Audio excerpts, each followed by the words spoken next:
Price lord. ప్రభువైన యేసుక్రీస్తు నామములో మీ అందరికీ కూడా వందనాలు తెలియజేస్తున్నాను. హార్ట్ కాంట్ టాక్లో ఈ దినము వై మీ లార్డ్, నాకే ఎందుకు ప్రభువా అనే అంశం కోసం మనము ధ్యానించుకుందాం. ప్రత్యేకంగా ప్రజెంటేషన్ అనేది చూద్దాం.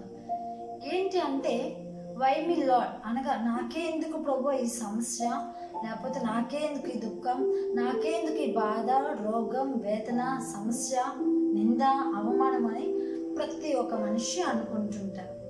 జరుగుతుంది కూడా, ప్రశ్నించుకుంటుంటారు కూడా. అయితే మన జీవితంలో ఈ ప్రశ్నని అనేక సార్లు ఏం చేస్తుంటామంటే ఎలా ముందుకు వెళ్ళాలో దానికన్నా మొట్టమొదటిగా దేవుడి దగ్గరికి వచ్చి నాకెందుకు ఎలా చేసావు, నేనేం నీకు చేశాను, నేనంటే నీకు ఇష్టం లేదా, నన్ను ద్వేషిస్తున్నావా, నన్ను నీకంటే నీకు నచ్చట్లేదా అని మనం ప్రశ్నిస్తున్నాం దేవుడిని. అయితే ఈ ప్రశ్నలో లేదంటే ఎటువంటి వైపు కాకుండా అసలు ఏంటి, దేనికి, ఎలా జరుగుతున్నాయి మన జీవిత అనుభవం అంటే ప్రత్యేకంగా మరి జీవితంలో ప్రతి ఒక్క మనిషి సమస్యలు గుండా వెళ్తుంటారు, అవునా? మరి ఈ దినమ సమస్య ఏంటి, ఎలాంటిది, ద ప్రాబ్లం ఎలా ఓవర్కమ్ చేయాలంటే వై మీ లార్డ్, నాకే ఎందుకు ప్రభు అని చూసుకున్నట్లయితే మరి యోబు గ్రంథము 14వ అధ్యాయం 1వ వచనంలో సెలవిస్తుంది. స్త్రీలు కనిన దానిలో మరి ప్రతి ఒక్క నరుడు కూడా వాడి జీవితాంతం అంతా కూడా మరి సమస్య అనేది ఉంటుందంట. ఒక పోరాటం అనేది చేస్తుంటారు, అధికంగా బాధ కలుగుతుంటుంది. నిజమే, ప్రతి ఒక్కరు బాధ కలుగుతుంటుంది, దుఃఖము కలుగుతుంటుంది. అయితే దుఃఖంలో మనం ఎక్కువ ఏం చేస్తాం తెలుసా, మనం పరీక్షించుకుంటున్నాం, లేకపోతే వరీస్ అవుతాం. Problems are many worried.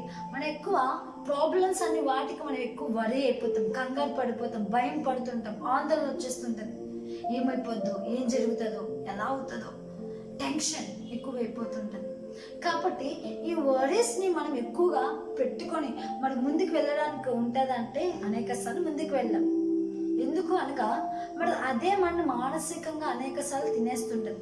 ఎలాంటి విధంగా మరి ప్రాబ్లమ్స్ వస్తూ ఉంటాయి, లేదంటే ఏ విధంగా ప్రాబ్లమ్స్ వస్తుంటాయి మానవ జీవితంలో అంటే ప్రత్యేకంగా మరి కుటుంబ పరంగా, వ్యక్తిగత పరంగా, లేకపోతే సమాజ పరంగా, మరి సంఘ పరంగా, మరి ఇలా అన్ని రకాలంగా మరి సమస్యలు అనేది వస్తుంటాయి, అవునా?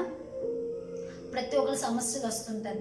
ఏ విధంగా అంటే ఈ సమస్య, నింద, వేదన, బాధ, కష్టం, దుఃఖం అనేవి మన ఎల్లప్పుడూ ఫిజికల్గా కాకుండా మరి ఆత్మాంతరంగా, mean physically, emotionally, mentally, socially, ఎకనామిక్గా కూడా మనము ఈ ప్రాబ్లమ్స్ అనేది ఫేస్ చేస్తుంటాం.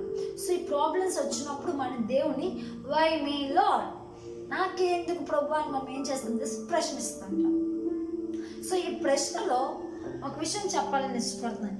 ఏంటి అంటే ప్రత్యేకంగా మనం ఫోకస్ చేయవలసింది, లేదంటే ఈ యొక్క టెండెన్సీగా చాలా వరకు సమస్యలు ఏ విధంగా వేధిస్తుంటాయి, లేకపోతే ఏ విధంగా మనుషులు కృంగదీస్తుంటాయి తెలుసుకుందాం. చూసుకున్నట్లయితే వెన్ ప్రాబ్లమ్స్ అక్కర్, మన జీవితంలో ప్రాబ్లమ్స్ వచ్చినప్పుడు మనం ఏం చేస్తాం తెలుసా, మనము నాకెందుకు ఎలా జరిగింది, నేనేమి చేశాను, నేను ఏ అపకారం చేశాను, ఉపకారం చేశానా, లేకపోతే నేను ఏ దోషం చేశాను, నేను ఏ పాపం గుండా వెళ్ళాను అని మనం ఏం చేస్తాం, ప్రశ్నించుకుంటుంటాం, అడుగుతూ ఉంటాం, అవునా? ఇలాంటివన్నీ జరుగుతున్నాయంటే జరుగుతున్నాయి. సో చాలా వరకు ఇలాంటి విధంగా మరి చాలా వాటిగా మనం వెళ్తుంటాం. Mostly tendency problems we are facing right నా కదా. దెన్ ఆఫ్టర్ దట్ మనం చూసుకున్నట్లయితే మన జీవితంలో సెకండ్గా చూసుకున్నట్లయితే the focus of this study, మనం ప్రత్యేకంగా దీని మీద స్టడీ చేద్దాం. ఏంటి ప్రాబ్లమ్స్, ఎందుకు, దేనికంటే వై అంటే నాకెందుకు, నేనెందుకు, నా వల్ల, నేనేమి చేశాను అని మనకి సెల్ఫ్ జస్టిఫికేషన్, లేదంటే సెల్ఫ్ డిఫైనింగ్, లేకపోతే మనకు మనము తీర్పు తెచ్చుకుంటాం, మనకు మనం అడుక్కుంటాం ఫస్ట్. దెన్ మీ అనగా అది మనకొక్కడికి కాదు, ప్రతి ఒక్కరికి కూడా, అనగా సర్వలోకంలో ఉన్న ప్రతి ఒక్క బిడ్డలు కూడా ప్రాబ్లమ్స్ వస్తాయంటే అయినా ప్రతి ఒక్క మనిషికి సమస్య అనేది లేకుండా లేదు. ఆ మనిషి ముందుకు వెళ్ళడానికి కూడా చాలా ప్రయత్నాలు తీస్తున్నప్పుడు కూడా, వెళుతున్నప్పుడు కూడా మరి పడిపోయి, వెనకబడిపోయి, ముందుకు వెళ్ళలేక, నడవలేక, జీవించలేక ఉంటూ ఉంటారు. మరి ఇలాంటివి చేస్తున్నప్పుడు మనం ఏం చేస్తుందో తెలుసా? చిన్నపిల్లలు ఒకవేళ నీకు ఏదైనా సమస్య ఉందా అంటే అది ఒకటే చెప్తాడు, నాకు సమస్య ఉంది. ఏంట్రా సమస్య అంటే, మా అమ్మ నన్ను ఎల్లప్పుడూ కొడుతుంది. ఎందుకురా కొడుతుంది అంటే, మా అమ్మ నేను హోంవర్క్ చేయలేదని కొడుతుంది. ఆడికి ఏమైపోయింది? అది ఒక సమస్యగా అయిపోయింది. అదే ఎవరి బిడ్డలు అడిగామనుకోండి, అమ్మ నీకు ఏదైనా సమస్య ఉందంటే, ఆ సమస్య ఉంది. ఏంటి ఆ సమస్య అంటే, నా చేతిలో డబ్బులు లేవు, డబ్బులు లేక నేను ఇబ్బంది పడుతున్నాను, పెట్రోల్ లేక, నా లెవెల్కి చాక్లెట్ లేదంటే ఫ్లేవర్ ఇలా కొనలేక నాకు ఇబ్బంది అయిపోయిందని, అది ఒక ప్రాబ్లం అయిపోయింది దానికి. అదే పెద్దవాళ్ళని అడిగాము అనుకోండి, అమ్మ మీకు ఏదైనా ప్రాబ్లం ఉందంటే, ఆ ప్రాబ్లం ఉందండి, నా పిల్లకి పెళ్లి చేయాలి, నా కొడుక్కి భవిష్యత్తు మంచిగా చదువులు ఉన్నతంగా ఉండడానికి చెయ్యాలి, కానీ సమస్య డబ్బులు. ఇంకో ఆవిడకి అడిగామనుకో, అమ్మ ఏమైంది అమ్మ అంటే, నా ఆరోగ్యం బలహీనంగా, అనగా రకరకాల ఒక్కొక్కరికి ఒక్కొక్కటి విధమైన సమస్యలు అనేది జరుగుతుంటాయి, సంభాషిస్తుంటాయి, లేదంటే వస్తూ ఉంటుంటాయి. అవునా? వై మీ లార్డ్ అంటే ఈ యొక్క పరీక్షలు లేకపోతే ఇలాంటి సమస్యలు నీకు నాకమే కాకుండా ఈ లోకంలో ఉన్న ప్రతి ఒక్క మానవుడికి, నరుడు అందరికీ కూడా మరి సంభవిస్తూ ఉంటుంది. అది పెద్దవాడా, ధనుకుడా, లేనివాడా, ఉన్నతమైన వాడా, మరి చదువుకున్నవాడు, చదువు లేనివాడు, మరి అన్ని వర్గాల వాడు, అన్ని మతస్థుల వాడు, లేదంటే అన్ని భాషల వాడు కూడా ఈ సమస్యలు అనేది ప్రతి ఒక్కరు కూడా భరిస్తున్నారు, మరి ఎదుర్కొంటున్నారు. అయితే మరి ప్రత్యేకంగా చూసుకున్నట్లయితే మరి ఎందుకు ఏ విధంగా ఈ సమస్యలు ఏ విధంగా ఉంటాయో చూసుకుందాం. సో మనం మొట్టమొదటిగా టెండెన్సీ ప్రాబ్లమ్స్ చూసాం, then second then focus the problems చూసాం. మరి థర్డ్గా చూసుకున్నట్లయితే the real reason problems exist. ఈ ప్రాబ్లమ్స్ మనం ఎలా బయటకు పడగలం, లేకపోతే దేనివల్ల ఎందుకు అని తెలుసుకున్నట్లయితే ఏమిటంటే, ఫస్ట్ ఆఫ్ ఆల్ మనం చేసిన అతిక్రమం వల్ల మరి సమస్య అనేది వస్తాయి. రెండవదిగా మరి తోటి వారి వల్ల సమస్యలు వస్తుంటాయి. మూడవదిగా మనం అనుకోకుండానే వస్తుంటుంది. నాలుగవగా మనకు తెలియకుండానే మనము సమస్యలు కొని తెచ్చుకుంటాం. ఇలా 4 రకాలుగా. అలా ఐదవదిగా చూసుకున్నట్లయితే మరి అన్ని విధాలుగా మంచుకున్నప్పుడు కూడా సమస్యలు వస్తాయి. అనగా 5 ఫింగర్స్. ఈ 5 ఫింగర్స్లో ప్రతి ఒక్క మానవుడు, ప్రతి ఒక్క మనిషి ఎదుర్కొంటూనే ఉన్నాడు కదా. ఈ యొక్క సమస్యలు కూడా వెళ్లకుండా ఉండకుండా పోయాడు అంటే ఎవరు లేరు. సో ఈ 5 ఫింగర్స్ ప్రతి ఒక్కరు ఫేస్ చేస్తున్నారు.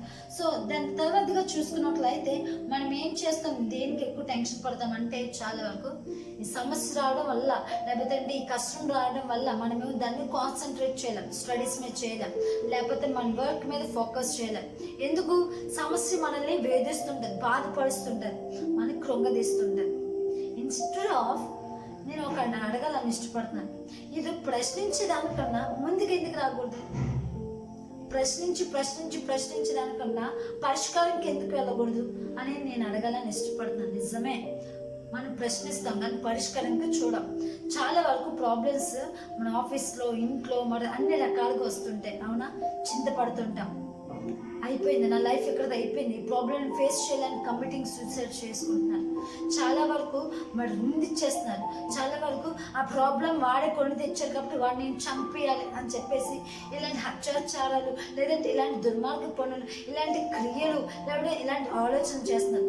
ఒకవేళ ఏదైనా సమస్య వచ్చిందంటే చాలా వరకు ఏం చేస్తారంటే డిప్రెషన్కి వెళ్ళిపోయి ఎవరితో మాట్లాడడం, ఎవరితో పలకరించడం, లేదు అంటే వాడిని దూరంగా పెడుతుంటాయి. ఇలాంటి విధంగా వ్యక్తిగతంగా మరి మానసికంగా సమస్యలు కూడా ప్రతి ఒక్క మనిషికి వస్తుంటాయి. దాని థర్డ్గా చూసుకున్నట్లయితే చాలా వరకు సమస్యలు మనకి ఏ విధంగా ఉంటాయి, మరి భౌతికంగా మనం చూసుకున్నట్లయితే ఇప్పుడు మానసికంగా చూసాం. మరి భౌతికంగా ఏంటి అంటే మరి ప్రాబ్లమ్స్ ఫినాన్షియల్గా, మరి వాటర్ ప్రాబ్లమ్స్ అని, లేకపోతే ఎర్త్ క్విక్స్ అని, మరి రెయిన్స్ పడుతున్నాయని, లేకపోతే అధికంగా ఎండలు ఉంటున్నాయని, ఇలా మరి సమాజపూర్వకంగా ప్రతి ఒక్కరికి ఉండే సమస్యలు ఇది. అవునా? ఇలా చాలా వరకు సమస్యలు ఉంటాయి. మరి ఇప్పుడు మనం ఆత్మానుసరంగా వస్తే మరి ఎలాంటి సమస్యలు ఉంటాయి అంటే మరి చూడొచ్చు ఏ విధంగా ఉంటాయంటే, మన ఆత్మానుసరంగా వస్తే మరి సమస్యలు ఎలా ఉంటాయంటే, దుష్టుడైన సాతాను మనల్ని లాగుతూ ఉంటాడు. లాగుతూ ఉండడం వల్ల మనం ఏం చేస్తుంటామంటే మరి క్రీస్తు వైపు కాకుండా ఈ సమస్యను లాగుతున్న దుష్టుడైన అపవాదిలో మనము ఇచ్చుకలో పడిపోతూ ఉంటాం. కాబట్టి మన జీవితంలో సక్సెస్ అనేది చూడలేకపోతున్నాం. అటు విధంగా మరి ఎవరైనా ఒకరు పాటలు పాడుతున్నప్పుడు, లేదంటే ఎవరైనా ఆరాధన చేస్తున్నప్పుడు, లేకపోతే వాక్యం చదువుతున్నప్పుడు, ఏదైనా చేస్తున్నప్పుడు అది నాకు రాదే, నేను చేయలేనే, నా వల్ల కాదే నేను ఎందుకు ఈ క్రిస్టియన్ ఫ్యామిలీలో పుట్టాను, అమ్మగారు నన్ను ఎందుకు బలవంతం చేస్తున్నారు అని మనకు మనం ప్రశ్నించేసుకుంటాం, మనకు మనం అడిగేసుకుంటూ ఉంటాం. ఇలాంటివి జరుగుతున్నాయి అంటే జరుగుతున్నాయి, సంభవిస్తున్నా అంటే సంభవిస్తున్నాయి. దెన్ థర్డ్గా చూసుకున్నట్లయితే వి ఆల్ ఫేస్ ప్రాబ్లమ్స్. మరి అనగా మనందరం కూడా ప్రాబ్లమ్స్ అనేది ఫేస్ చేస్తున్నాం, భరిస్తున్నాం, చూస్తున్నాం, అనుభవిస్తున్నాం కదా. మరి ఎలాంటిగా అని చూసుకున్నట్లయితే ప్రత్యేకంగా మరి బైబిల్ గ్రంథంలో ఎవరైనా ఉన్నారా, ఎవరైనా ఉండి వాడు ఎలా జయించారు అని తెలుసుకోవాలని వివరించాలని ఇష్టపడుతున్నాను. సమాజపూర్వకంగా సమస్యలు చూసాం, మరి మానసికంగా సమస్యలు చూసాం, మరి మన యొక్క ఆధ్యాత్మికంగా రూపంలో ఉన్న సమస్యలు చూసాం. అయితే మరి భక్తుల జీవితంలో చూసుకుందాం ఎలాంటి సమస్యలు అని. ఎలా అంటే మరి యోబు మరి చాలా నీతిమంతుడు, యథార్థవంతుడు, మరి భక్తిపరుడు, దయగలవాడు కూడా. అయితే ఆ ఊరని ప్రాంతంలో అందరికన్నా కూడా తానే మంచివాడు. అయితే అలాంటి వ్యక్తికి మరి అన్ని విషయాలు మంచిగా అన్నీ ఉన్నాయి కదా, మరి సమస్యలు రాలేదా? వచ్చాయి. ఎలాంటి సమస్యలు వచ్చాయి తెలుసా? ఆస్తి పోయింది, బిడ్డలు పోయారు, భార్య విడిచింది, మరి రకరకాలుగా మరి బంధువర్గాలు, వారి మనుషులు, మరి స్నేహితులు అందరూ విడిచిపెట్టారు. రోగపరంగా, ఆరోగ్యపరంగా, మరి ధనపూర్వకంగా అన్ని సమస్యలు తనకు ఒకేసారి చుట్టుముట్టాయి. కానీ ఆ మనుషుడు ఏం చేశారు అనగా యోబు గారు తన జీవితంలో ఏం చేశారు? దేవా నాకు ఎందుకు ఇలా చేసావు అనలేదు, కానీ నువ్వే నాకు ఈ ప్రాణం ఇచ్చావు, నువ్వే తీసుకో అని చెప్పేసి ఈ హ్యావ్ డెడికేట్ లైఫ్ అనగా సమర్పణ గల జీవితము, లేకపోతే అంగీకరించుకునే జీవితము, లేకపోతే ప్రభుదేవులు పెట్టే జీవితము యోబు జీవితంలో మనం చూడవచ్చు. ఆ విధంగా చూసుకున్నట్లయితే మరి థర్డ్గా మరి చూసుకున్నట్లయితే సెకండ్గా చూసుకున్నట్లయితే దావీదు జీవితంలో సమస్యలు ఏవా అంటే ఉన్నాయి. స్వయాన తన కొడుకు ద్వారా సమస్యలు పడ్డారు, ఇలా రకరకాల సమస్యలు పడ్డారు. అందుకే కీర్తనలు ప్రతిసారి మన సంఘంలో చదువుతుంటారు. చిన్నపిల్లలు కూడా కీర్తనలు ధ్యానించమని చెప్తుంటారు, లేదంటే మార్నింగ్ లేవగానే డివోషన్గా మరి కీర్తనలు చదువుతారు. ఎందుకు?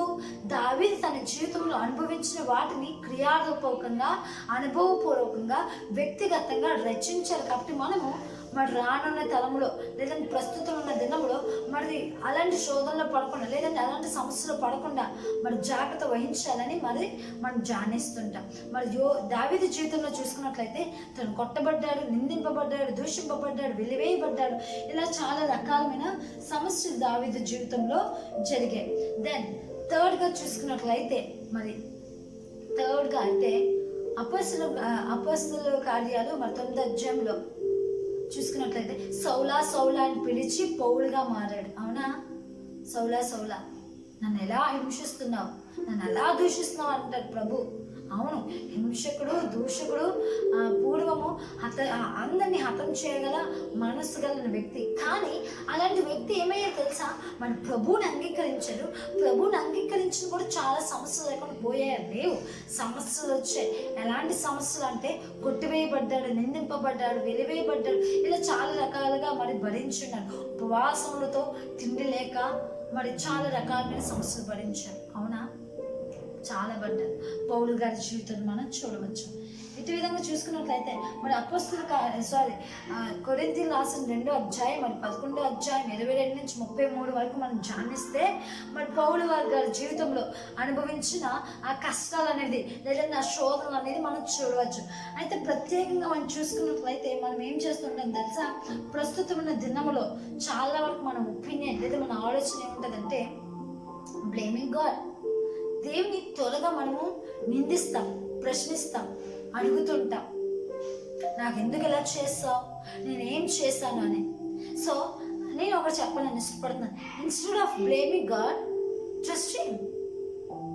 నువ్వు ట్రస్ట్ చేయడం వల్ల ఒక మోరడ్ ఎక్కువైపు తక్కువైపోవు, తగ్గింపబడడం వల్ల కూడా ఒక మోరడ్ ఎక్కువైపు తక్కువైపు కూడా. కానీ మనం ఏం చేయాలి తెలుసా? బ్లేమ్ చేసే బదులు మొట్టమొదటిగా మనం వచ్చి ప్రభా నేను పాపిని, నేను తప్పు చేశాను, నా వల్ల జరిగింది, వాళ్ళ వల్ల ఇలా జరిగింది అని ఎవ్రీథింగ్ మనిషినే చెప్పుకుని ఆధారపడేదానికన్నా దేవుడికి చెప్పుదాం. ఇవేనా? అందుకే కీర్తనకారుడు చక్కగా వివరిస్తారు. మరి కీర్తనలు 118వ కీర్తన 8-9 వచనాలు మనం చూసుకున్నట్లయితే మనుషుల్ని ఆధారపడటం కన్నా, లేదా మనుషుల్ని విశ్వసించడం కన్నా, మనుషుల్ని నమ్మటం కన్నా యెహోవాను ఆశ్రయించడం మేలు అని. నా సమస్య, నా ప్రాబ్లమ్స్ లేదా నా శోధనల శ్రమలు ఏదైనా మనుషులకు చెప్తే మనల్ని వాళ్ళు ఏం చేస్తారంటే వాడికి అలా వచ్చిందని చూసి చెప్పుకొని వెళ్ళిపోతారు, కానీ ఆ ప్రాబ్లమ్స్కి పరిష్కారం చేయలేదు. నేను ఆ ప్రాబ్లమ్స్కి పరిష్కారం చేయగలవాడు ఒకడున్నారు, ఆయనే యేసే. నీ చింతను నీ బాధను ఆయన మీద వేయమని చదివిస్తున్నాను. కాబట్టి మనము instead of blaming God, trust in faith, నీ విశ్వాసం కాపాడుకో, నిలబెట్టుకో. క్రియతోనూ సత్యముతో నిలకడగా మనము వెంబడించాలి, ప్రేమింపబద్దులై ఉండాలి ఆయనని. కానీ మనం ఏం చేస్తాం తెలుసా, నాలుకతో లేకపోతే మాటతో మనం వెంటనే దేవుడిని మనము అడుగుతుంటాం, ప్రశ్నిస్తుంటాం. అట్టి వారిగా మనము ఉండకూడదు. దాని థర్డ్గా చూసుకున్నట్లయితే మరి God cares about our well being అంట. అనగా ఆయన మన కోసము ఆయన ఆలోచిస్తున్నారు, కన్సర్న్ చేస్తున్నారు, పరితపిస్తున్నారు, ఎదురు చూస్తున్నారు. అందుకే అంటుంటారు కూడా, యేసు ప్రభు వారు కలవరిగిరిలో మరణిస్తూ ఒక మాట చెప్తుంటారు. ఏమని సెలవిస్తారు తెలుసా, తండ్రి వీరేమి చేసినా వీరు తెలియదు. ఎందుకు? మనము వస్తున్న సమస్యని ఎలా అధిగమించుకోవాలి, లేకపోతే ఎలా భరించాలో, ఏ విధంగా ఓవర్కమ్ చేయాలో తెలియక, ప్రభు వాళ్ళు చిన్నవారు, వాళ్ళకి తెలియట్లేదు. కాబట్టి తండ్రి వాళ్ళు కనికరించి దయ చూపించి క్షమించమని యేసు ప్రభు అక్కడ ఏం ప్లాన్ చేస్తారు తెలిసి నీకోసం నా కోసం చేశారు. కాబట్టి మై డియర్ ఫ్రెండ్స్, మన జీవితంలో ఎటువంటి సమస్యలు వస్తున్నాయా, దాని బదులు మనం ఏం చేయాలి తెలుసా, మనం దుఃఖపడకూడదు, బాధపడకూడదు.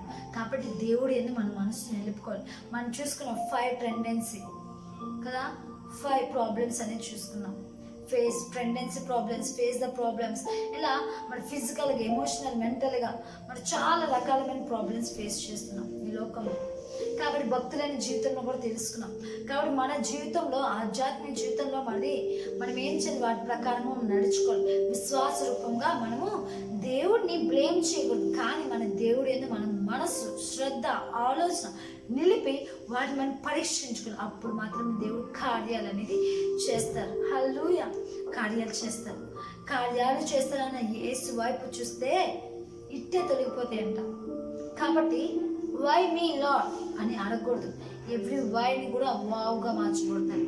ప్రతి ఒక్క కష్టాన్ని ఎందుకు అని ప్రతిదాన్ని అమ్మో ఎంత గొప్ప కార్యమా అనే విధంగా దేవుడు మార్చబోతారు. హల్లెలూయా.